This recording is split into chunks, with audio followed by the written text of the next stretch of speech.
Hello, everyone. Good afternoon. We're going to get started now.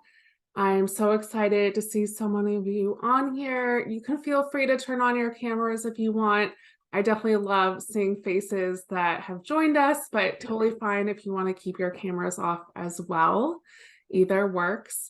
I'm so excited to have you joining us today to talk about the Sustainability Fellowship Program here at the University of New Hampshire.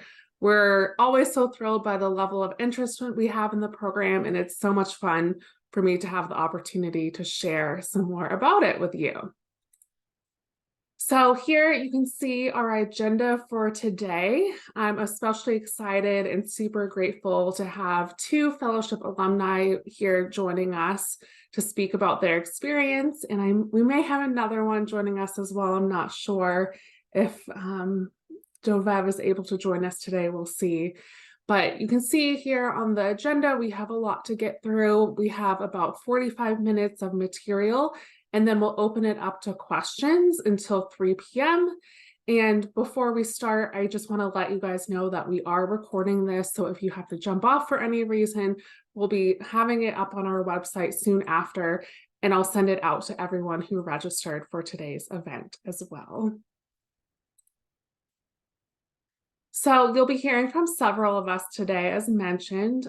Just to introduce myself, if we haven't met already, I am Alexis Dwyer. I coordinate the Sustainability Fellows Program, and this Fellows Program is made possible and run by an entire team of people, and they are what make this program so special. So although it is just me today, oh good, Dovav, I'm so happy you're here too.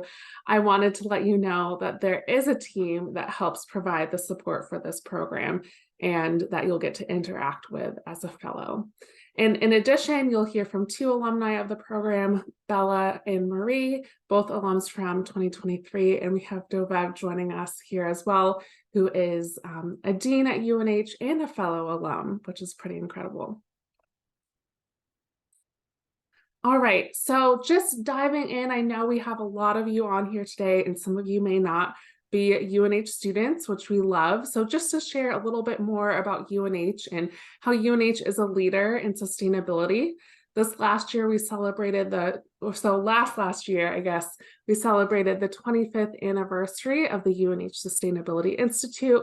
And UNH is super proud of being one of only 10 schools in the US to achieve Platinum Stars rating from the Association for the Advancement of Sustainability in Higher Education, also known as ASHE, the highest possible rating and recognition of sustainability achievements. And UNH students drive sustainability leadership every day at UNH by being involved in events or in areas such as the Changemaker Collaborative, which brings together students, faculty, staff, businesses, nonprofits, and government agencies committed to advancing positive change for the good of all. And just something that we always like to point out is oftentimes we get asked what sustainability is about, or someone might think that what they're studying or what they're working on doesn't have to do with sustainability. And really that's something to think about, because there is such a large umbrella when thinking about this term. And UNH, we align ourselves with the 17 UN Sustainable Development Goals, which you can see here on the screen. So really it's working in many different areas and many different disciplines to advance these goals.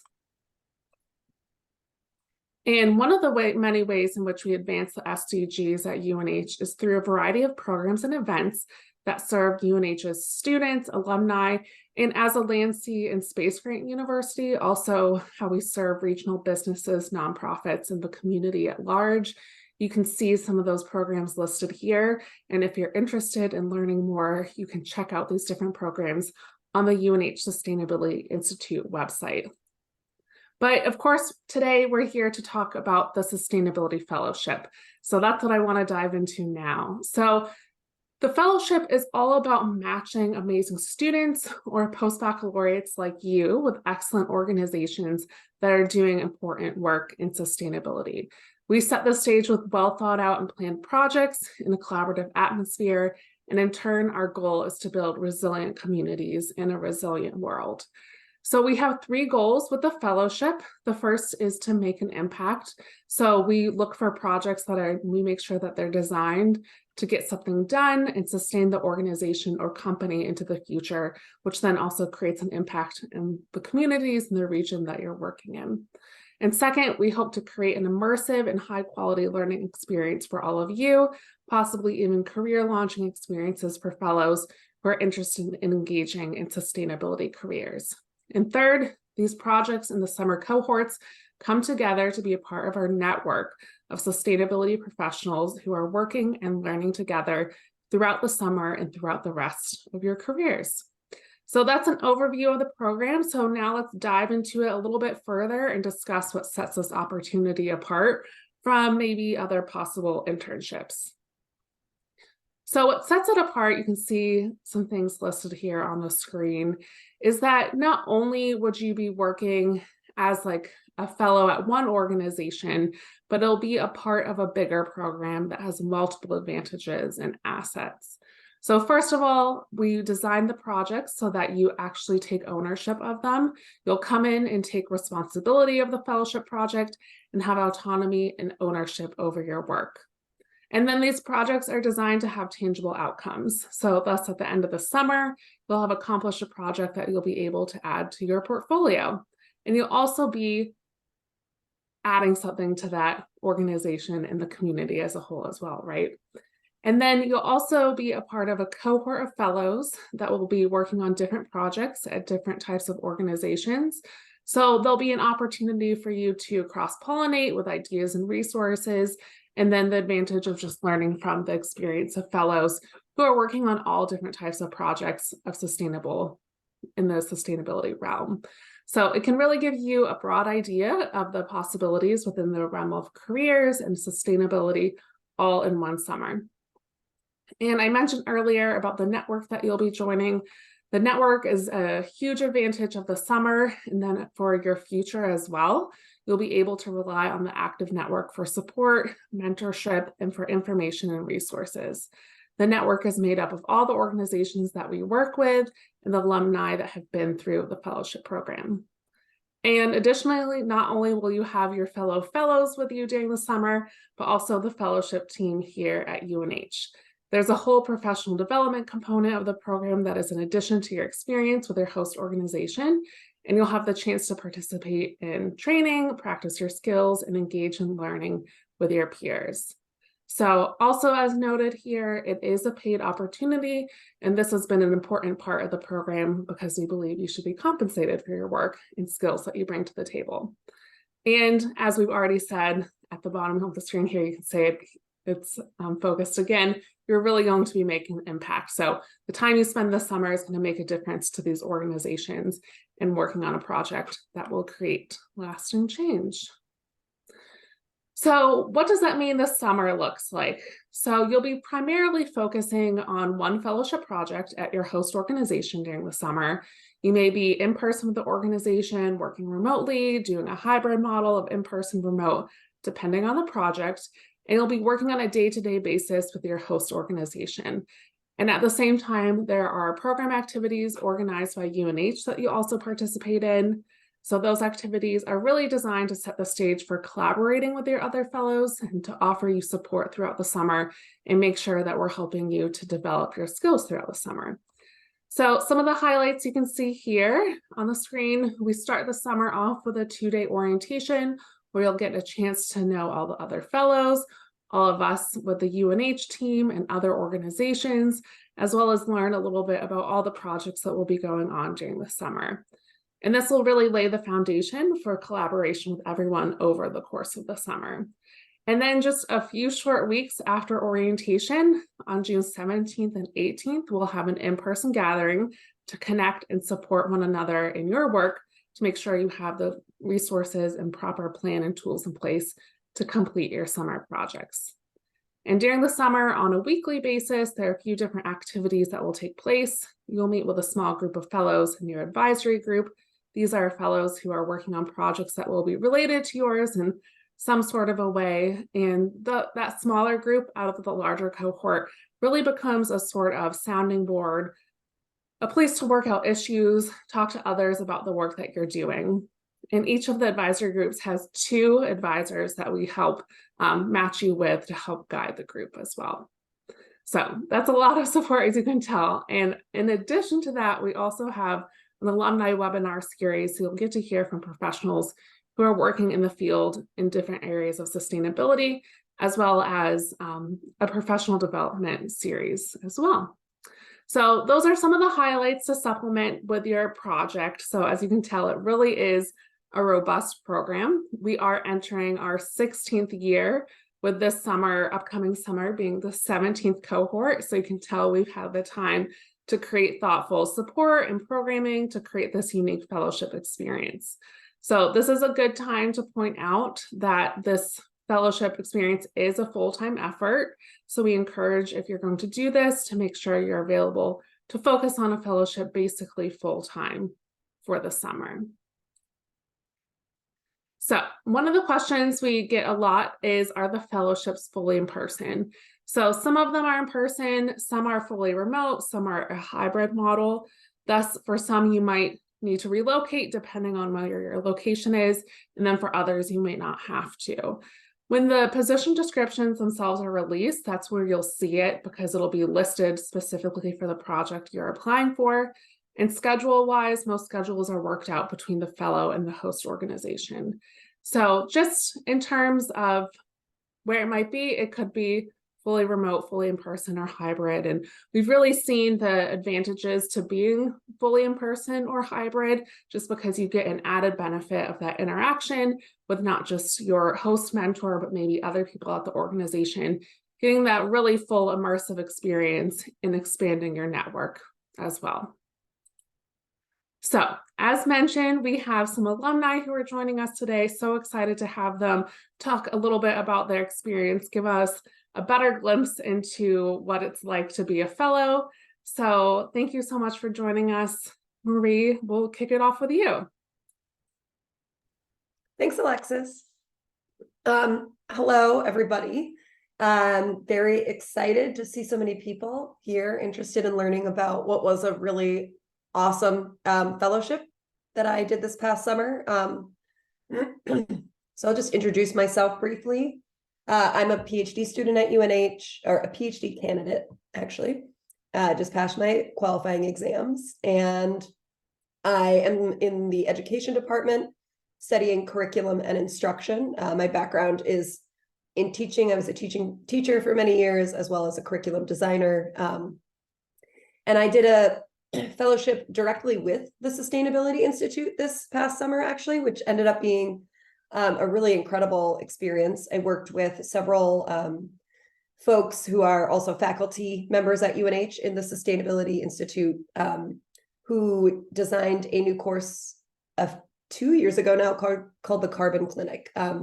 So my fellowship was a curriculum design focused fellowship. I was working directly with the faculty members from the Sustainability Institute, helping them kind of beef up their curriculum, helping them rethink the goals and aims of the course, helping them think about equity and accessibility. And we had a really fun summer. My structure of my own fellowship was in person about once a week, and then a lot of remote work, because a lot of what I was doing was computer independent work, developing the curriculum and then checking back in with the team that I worked with.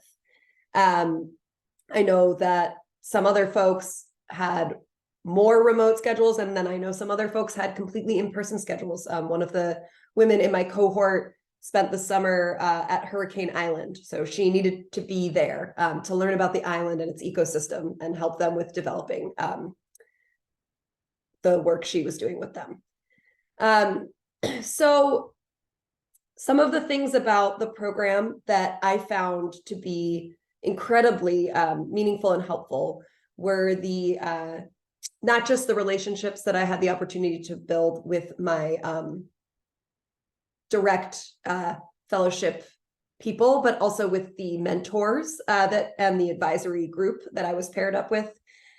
So that's, I think, one of the things about this fellowship that's really unique and really special, is that you don't just get this kind of really immersive experience with your partner that you are working with, but you also get a chance to connect with a cohort of other folks who are doing the fellowship. So I got to work with a few other PhD students, and I got to work with a few other undergraduate students, which was really fun because I love getting to meet people who are in different kind of areas of their academic progression.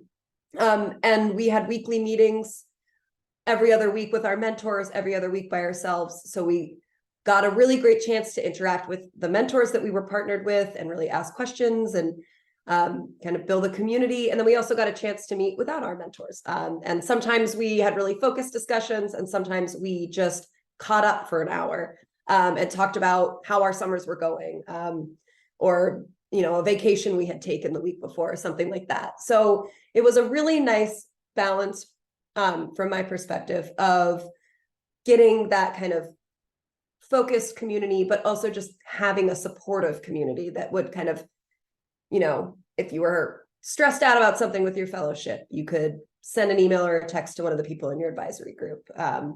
Or if you were, having a conflict maybe with somebody in your partner group, you could go to we had one girl who was kind of having some conflicts, and she came to the rest of the group and said, how do I manage this? What do I do to kind of mitigate this? And I think a lot of us found that really helpful to have that supportive community around us. On top of that, we were also paired with a direct mentor in that group. And I had a great mentor. Her name was Betty. She's very cool. And she had a background in curriculum and instruction as well. So it was really nice to have a mentor who also had, direct experience with the work I was doing, and could give me advice on that work, as well as some of the program aspects, like our presentations that we did at the launch event, as well as the final showcase presentation that we did.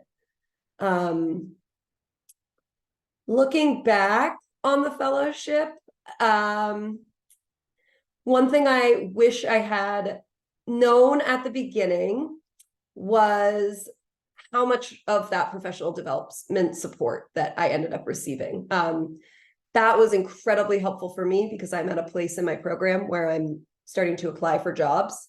And I think a lot of folks who go into this program are thinking forward about, where you're going to head in the future. And so not only did I get that professional development support, we did some talk about resumes. We did some talk about, what jobs are out there that you can apply for that connect, your specific interests with the sustainability field. I got to meet a lot of people who work in different sustainability domains at both the launch event and the final showcase. So it was really helpful to just hear about what's out there and meet people who are working in what's out there and find out what their experiences were really like. I also wish that someone had told me to be prepared for it to really be 40 hours a week. So I had another part-time job that I kind of ended up having to cut down some hours there to balance them. And it was fine. But I think that's like a really good thing to have in your head going into this, is that it is a full-time workload. So if you typically do something else in the summer, you might not be doing that to the same extent that you typically do. So I think that's a really good thing to have in mind.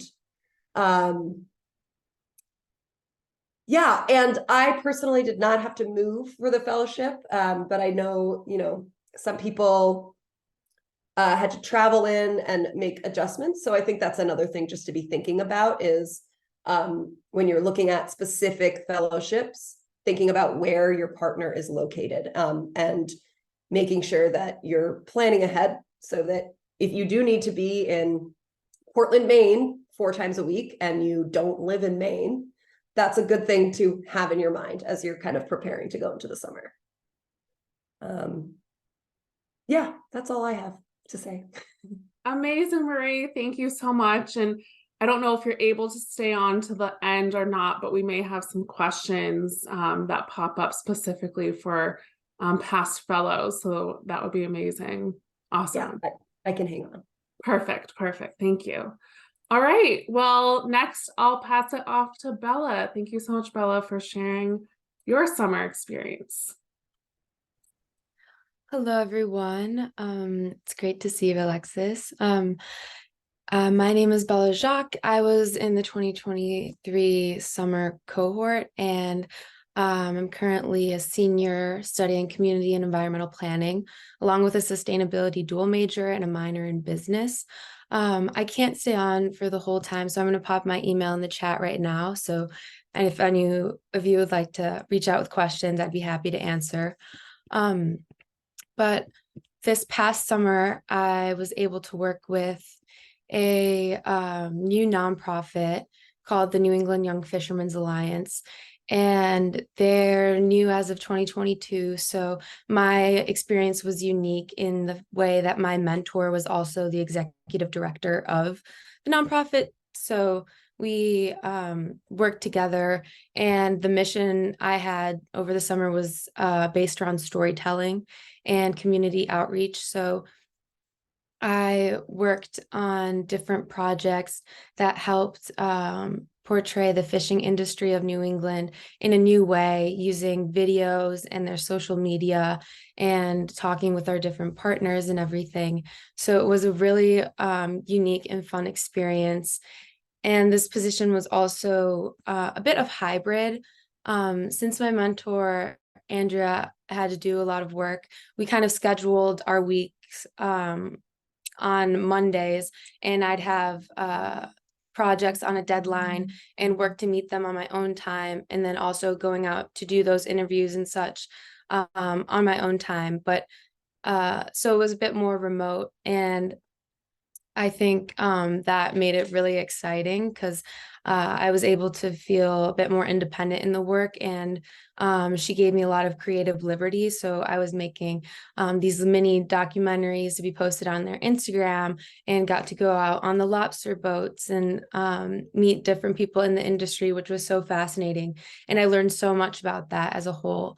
And as for the mentor mentee setup, I was able to learn so much from my mentor, and I was able to ask questions and get supportive feedback without hesitating or feeling silly for asking certain questions. And that's always reassuring when, since I was new to this industry and new to the work in this project, it was really gaining experiences for myself. So that was really cool part of it. And then along with that mentorship, we had our advisors and our teams within UNH. So like Marie said, we met weekly with our teams. And fortunately, I had Alexis as my advisor, and she's wonderful. So she was always there to help with any questions and help prepare us for the different presentations that you have to do throughout the summer. And those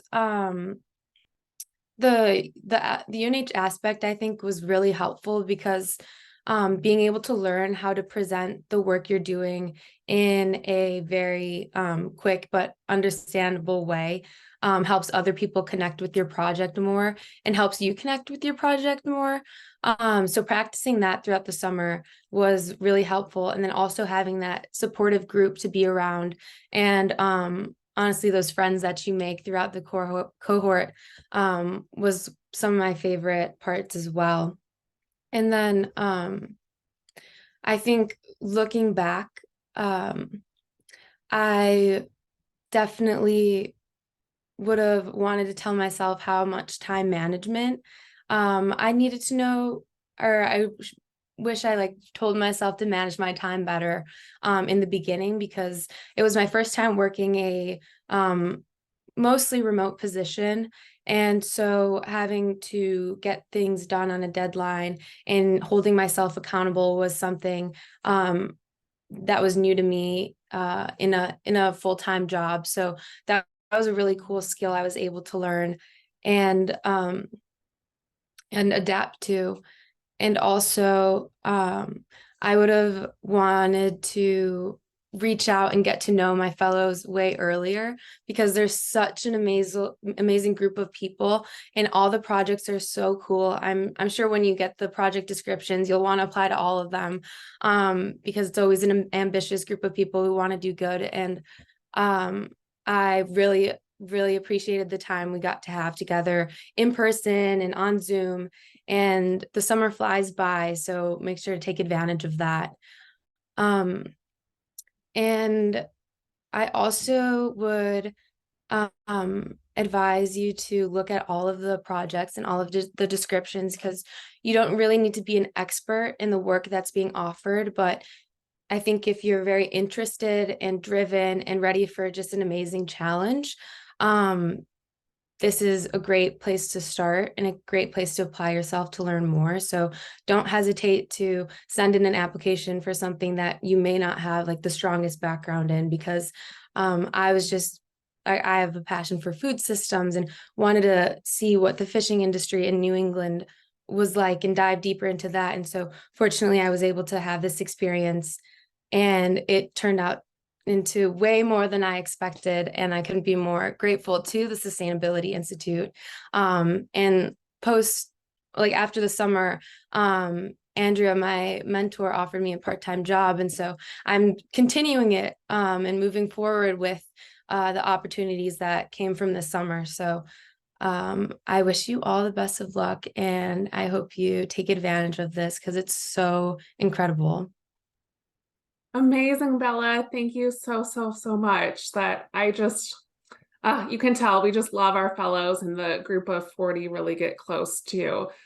I know Dovev has to hop off soon, but Dovev, did you want to share any thoughts before you had to go? Not anything that hasn't really been covered by Bella and Marie. Thank you so much to both, and Alexis for all the work you do. Yes, as Alex said, I'm also a former fellow. I was actually in the very first cohort way back in 2008, and it's just been life-changing. That's why I'm with the program now as a coordinator. It's been amazing.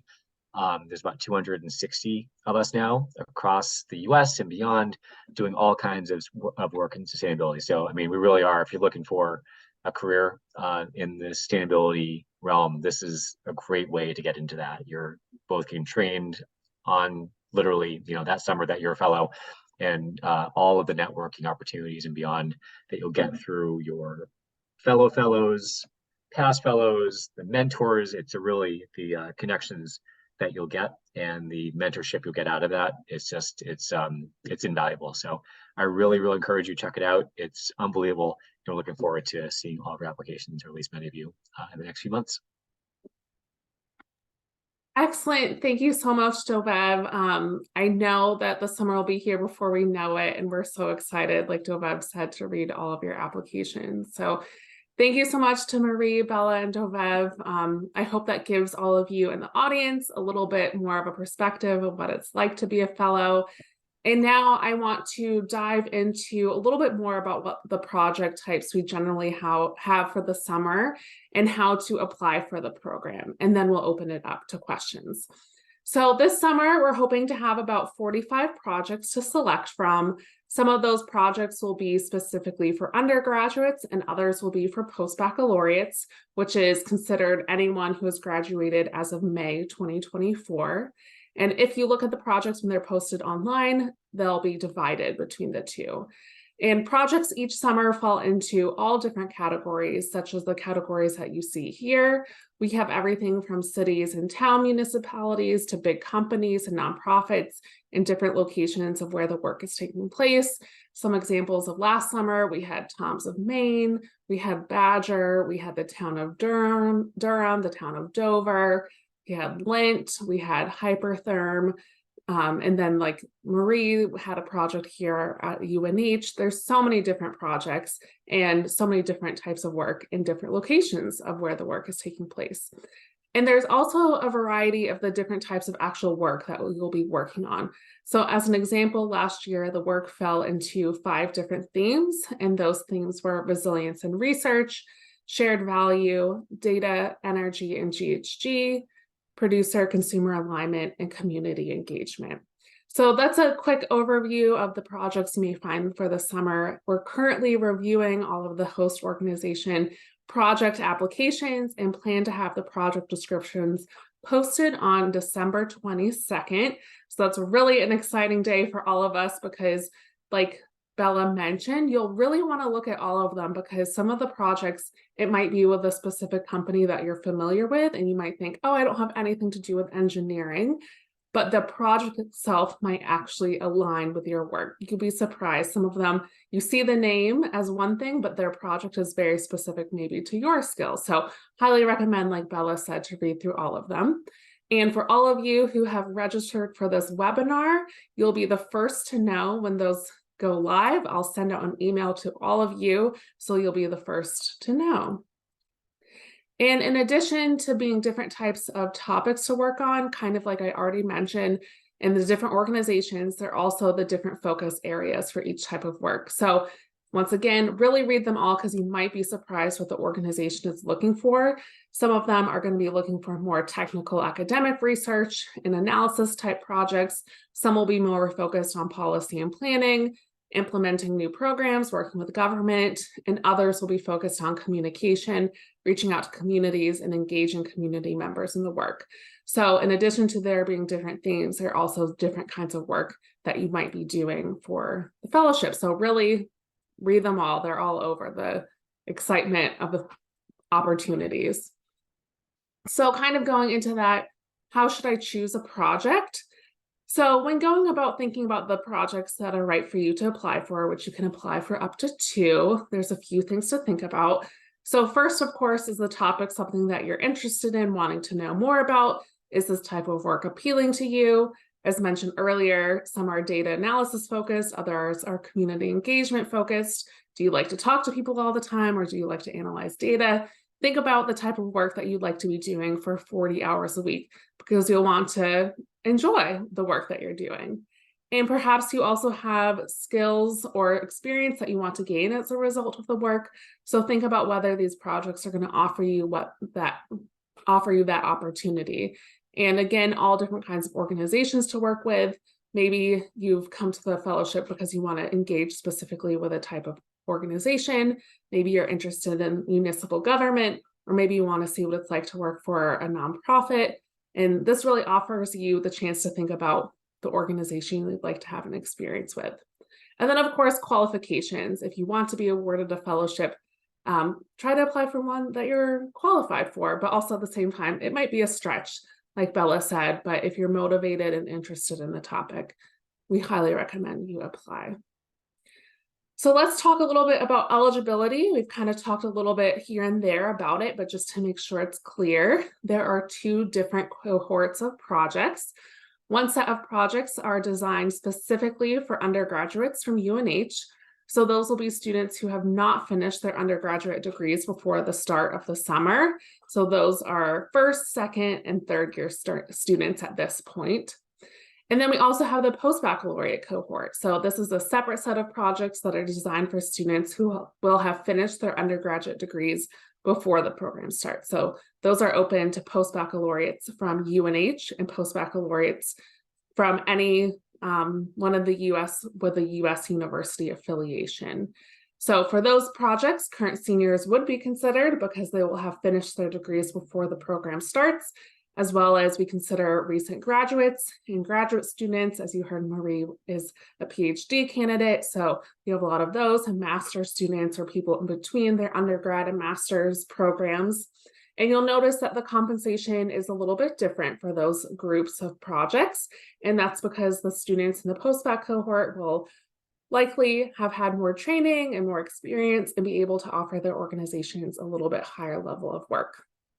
And then, of course, each specific project has specific academic background skills and experience that they may be looking for that are tied to the needs of the project. And once you figure out what projects you're interested in, you'll want to be sure to check out those requirements that are listed. So, what makes a great fellow? There are a lot of qualities that our awesome fellows have every year, and I'm sure you can kind of start to imagine what they are after hearing about this. The fellows definitely are passionate. That's definitely one component. So what are other attributes that you think might make a great fellow? Maybe you can chat them into the Zoom chat, just some things that you're thinking about. I know when hearing like Marie and Bella and Dovav speak, I definitely think about organized with time management, passionate, self-starter. That's a really good one. Yep, self-starter. Inquisitive, maybe. Ooh, creative. I love that one. Motivated. Awesome. All right, we'll go to the next slide and see what some things I was thinking about when creating this. So resourceful, empathetic, assertive. That's a different thing. You know, you're taking ownership of the project, and sometimes you might have to be a little bit assertive. Collaborative, definitely. So these different descriptions here really are what makes an excellent fellow. So fellows are excellent communicators, system thinkers, and motivated to make a difference. So if you feel like this kind of describes you, then this program is definitely for you. And I have a feeling you probably are aligned with many of these different descriptions. All right, so how can you apply? Project descriptions, as mentioned, will be posted on December 22nd, and the link to the application through the forms that you will be applying through will be posted online then as well. The final due date for applications is February 10th. So you can see there is a good chunk of time between the application going live and the project descriptions going live and the final due date of February 10th.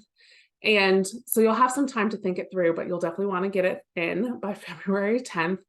And you'll want to make sure that you follow application instructions. So when applying, you're able to choose up to 2 projects that you can apply to.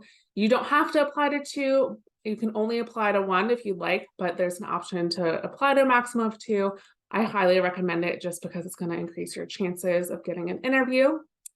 And for each project that you're applying to, you will write a specific cover letter. So this will give you a chance to make a connection between your skills, experience, and interests, and the needs and opportunities of the project. So also you'll need to be submitting your resume. So this is something that you can prepare for even in advance of December 22nd if you wanted to. We only need 1 resume in your application packet. You don't have to create a separate one for each project. You'll also need to provide contact information for 3 references. We don't ask for letters of recommendation. We just need their name, email, and phone number. And finally, we ask for a writing sample. And this really is the opportunity to show your communication skills. So select something that is in the style of communication that will be required for the projects that you're applying for. That's just a good recommendation that I like to give. And if you're applying to more than 1 project that you think that they might be a little bit different and that might want to see something different, you could choose an example for 1 page and then another example for another, but the writing sample can't be more than over 2 pages. So select something that's shorter, or you can just use an excerpt from it. So really think about that writing sample, and you can maybe even start compiling that now. So those are everything that you'll need to have ready for your application. And then we ask you to assemble your application. So your application documents will go into 1 PDF, and we ask you to name it as first name _ last name _ 2024. All these directions are on the website as well. And then we ask to have it in the specific order. This helps with our review process. So we ask you to do the cover letters first. If you're submitting more than 1 cover letter, please order letters according to preference. And then after the cover letters, place your resume. After your resume, place the references. And then after the references, your maximum of 2 pages of a writing sample. So you're going to put that all together into the 1 PDF and attach it to the online application form. And once again, the application form is a link that will go live on December 22nd. So what is the timeline? You can see it here on the screen, but I'll just walk through it as well. December 22nd, the projects will be posted and the link for the application will go live. January 30th is when our team will begin to review application submissions with the deadline of February 10th. So once again, plenty of time, but just make sure that you're managing your time, because after February 10th, it'll be closed, because immediately after February 10th, we're going through the applications, and then we're going to be scheduling interviews. A very quick turnaround, because we'll be scheduling interviews for the end of February and the beginning of March. And we always say that we hope to have the offers out or word on application by mid-March. Bear with us. Things always have twists and turns, but that's definitely what we try to aim for. And then the timeline for the program itself, those are definitely important dates to think about as you're applying. So the fellowship kicks off on May 28th and 29th with the orientation. So that's 2 full days of orientation with us. The orientation is held virtually. And then the fellowship term itself runs from May 28th to August 16th. And as you kind of heard from the past fellows, it is a 400-hour commitment. So that's about equivalent of 10 full-time weeks over the course of almost 12 weeks. So there is some leeway in there for time off or whatever you may need, but it is a full-time position that you'll be working on. And just to go back and highlight the orientation and the 2 other events that will happen, the orientation, launch, and final presentations are required events. So if you have any scheduled conflicts with those dates, that's something you'll need to resolve before accepting a fellowship, as those dates aren't optional. And that's not just because we're being stern, but it's because there really are integral parts of the program, and the events are the opportunities where we all get together to learn about what everyone else is doing, who everybody else is, and it really is an integral part of the program, and it doesn't quite work out the same if you miss them. So hopefully everyone can be available for those dates. All right, that's so much information. Once again, this is recorded, so you'll be able to go back and listen, but I wanted to get through all of that so that we can make it to the question and answer portion. So feel free to enter your questions in the chat, and we'll get through as many as we can. Also, to everyone who registered, I had sent out an updated frequently asked questions. There's all sorts of questions that we've been asked in the past, so we just combined them all into one document to answer them all there. So hopefully that answers some of them as well. We have plenty of time, so if you have questions, just chat them in and hopefully we'll get through them. But if you also want to reach out to me specifically for a specific situation that's just a scenario that you're in, you can email me at alexis.dwyer@unh.edu, and then I can talk to you about your specific scenario. And then, of course, check out our website with more information. A lot of 2023 information is on there because those positions aren't live yet for 2024. So if you're curious to see 2023 projects, you can see those. Some will be back for 2024, but with completely new projects, which is always really exciting to have partners who keep coming back to host fellows each summer, which we love. All right, so let me look at the chat box. No questions yet. Okay, ooh, good. Where are in-person fellowships generally located? Really great question. The fellowships that we host are generally in the New England area. The ones that are in person, so we do have some that fall a little bit outside of New England. We had one in the Delaware Valley this past summer, but I believe that one wasn't fully in person. And we had one with the EPA in DC, and that was remote, and with the option to go to DC once during the summer, but coordinated directly with the EPA. So the ones that are in person are generally in New England, but that can be everything from Concord, Massachusetts, to Concord, New Hampshire, to Burlington, Vermont, to Portland, Maine. The one thing that I will mention is that a lot of the places that are in person happen to be college towns already. So they have a plethora of furnished sublets for the summer. Number one, New England in the summer is absolutely stunning, right? And on top of that, the sublets are awesome in the summertime for a college town. So definitely something to check out. And who wouldn't want to live in Burlington, Vermont for the summer on Lake Champlain? It's a beautiful place to be. Is housing provided? Housing isn't provided. The understanding is that hopefully the stipend will help you with some moving and relocation and renting costs for the summer, but housing is not provided. There are a couple where housing is provided. They are very specific projects that are unique to the project itself, like the one on Hurricane Island. So that's a very unique project. So very few have housing provided, but that's mostly because no one can live on Hurricane Island unless you're with the organization. Is this program available to undergrad students that do not attend UNH? That's a great question. The undergrad positions are only for UNH students, so we encourage you to, if you are an undergrad, not at UNH, we just encourage you to come back and apply for a position once you're in the post-baccalaureate cohort eligibility. So we'll be back for summer 2025, and if you'll have graduated by then, we encourage you to come and apply for one of the projects.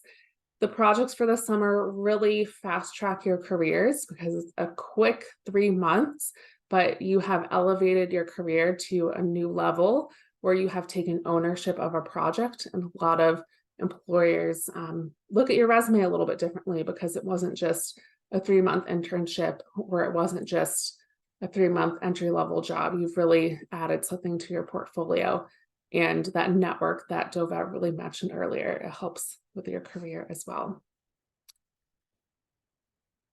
Will hybrid and in-person fellowships be accommodating with when in-person dates occur depending on housing relocation situations? Great question. I'm sure they will be. That's something that you work out with your with the partner organization themselves. That's not something I coordinate. They all tend to be very accommodating. They might say, you know, the virtual orientation is May 28th and 29th. Maybe you take the next 2 days off after that, the Thursday and Friday, for relocation, for a long weekend of relocation. And then that Monday, you begin to be in person or hybrid. So that's how it could be. We did have someone who was coming back from studying abroad last summer, which was really funny. So they were in the orientation while they were in Australia, and then they traveled back the following week. So they worked that out with their host organization. So there is some flexibility. Of course, that's going to eat into your 400 hours, but you have plenty of time to get 400 hours done. It is full time, but there's plenty of days off for some leeway. Most fellows do tend to take it off as time off during the fellowship for like a vacation. A lot of people took off the week of July 4th last summer, but of course you can utilize it to your benefit however you like. Do you have some examples of companies that have hosted fellowships previously? So just kind of mentioned some earlier. Last summer we had Tom's of Maine, we had the town of Durham, we had the town of Dover, we had the Sustainable Business Network of Massachusetts, we had Badger, so like Badger Balm, we had Hypertherm, we had Lonza Biologics, we had Lint, we had, there's so many to think about, it makes it difficult. New Hampshire Community Loan Fund, we had the Community Development Finance Authority of New Hampshire, we've had the Union of Concerned Scientists, we had Revision Energy last summer. We have Prime Buckholz, they're a wonderful investment company that they have fellows every summer. Lots of more towns and municipalities. So hopefully that gives you a glimpse, but kind of like I mentioned, you might hear one of them and say like, oh, Lonza Biologics, that must have to do with engineering, but actually their fellow in the past, one of them has worked with more of the engineering team, but another worked with the corporate citizenship team. So definitely when you see a project, you might think one way, but their project might actually have to do with journalism or something completely different than you would have thought of initially when seeing that name listed. So kind of like Bella said, whichever cohort you fall into, undergraduate, post-baccalaureate, highly recommend reading through every single project description because you might actually be interested once you read through it. All right, let's see if I missed any.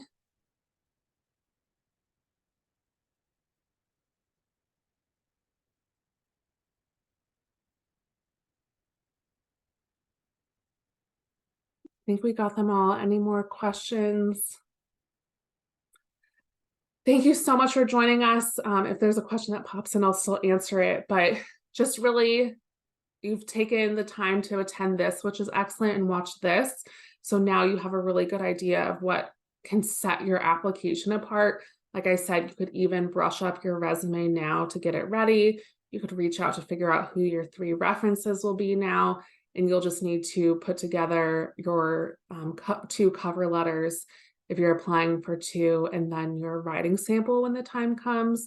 So hopefully you'll be able to have your application in well before the February 10th deadline. We're so excited. Each summer is so incredible, and kind of like you heard from the fellows as well, it's not just about the project that you're working on, but the cohort as a whole that you get to network with. We've had plenty of fellows that were with a fellowship project at one organization, and then post fellowship, they've been hired by another organization.